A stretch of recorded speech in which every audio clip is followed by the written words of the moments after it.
The text came while I was standing in a boardroom, glass of water in my hand, listening to an investor pitch.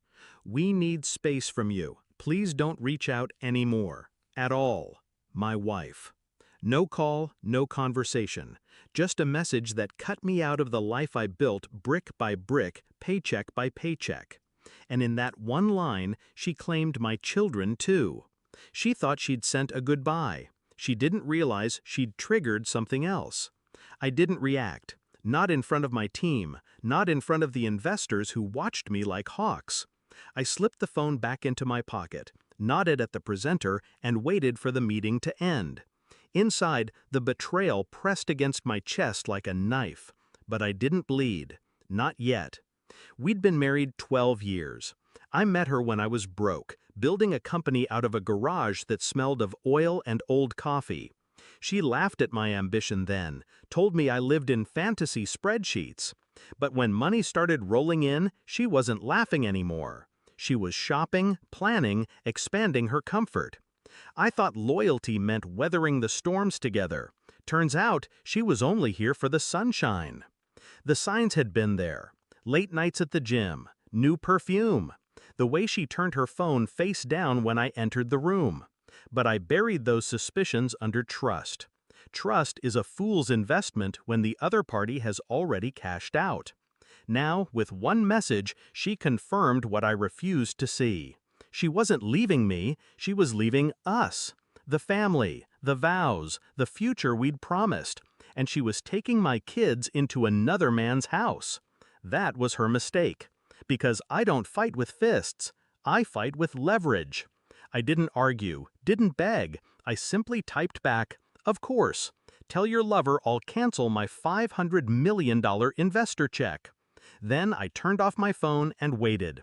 By midnight, the calls began. First from her, then from him, then from numbers I didn't recognize, her friends, her mother, even one of the kids on speaker, coached to plead. I ignored every single one. Because they weren't calling out of love, they were calling out of fear. See, her lover wasn't just a fling. He was a rival executive. A man desperate for the capital I'd promised his firm. Without it, his expansion would choke. Without it, the board would turn on him. I knew this. She didn't. To her, he was an escape. To me, he was leverage. The next morning, the news hit. Major investment deal withdrawn. Questions rise about leadership stability. His face was plastered across financial channels, pale and strained. My wife stood beside him in silence, no ring on her finger, but everyone could see the scandal written in her eyes. Her brave new world crumbled on live television. She showed up at my office 2 days later. No makeup, hair undone, the confidence stripped from her voice. "You didn't have to do this," she whispered. I looked at her the way I'd look at a stranger asking for spare change. "You made your choice.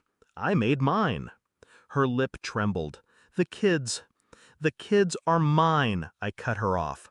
"You walked them into another man's house without consent. That's abandonment. My lawyers will handle the rest." Her face drained of color, because she knew I wasn't bluffing. The court filings moved quickly. Evidence stacked higher than her excuses. Texts, photos, witnesses who saw her with him while pretending to be with friends. The judge didn't need much convincing. Custody leaned my way. Assets tilted too. By the end of it, she was left with an apartment she couldn't afford and whispers in every social circle that once adored her. Her lever? He lost his position within the year.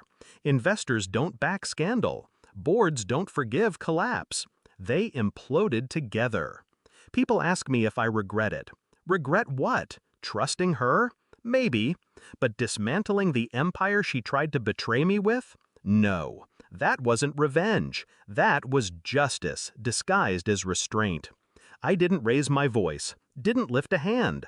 I simply pulled back what was mine. And in doing so, I let her see what life really looked like without me.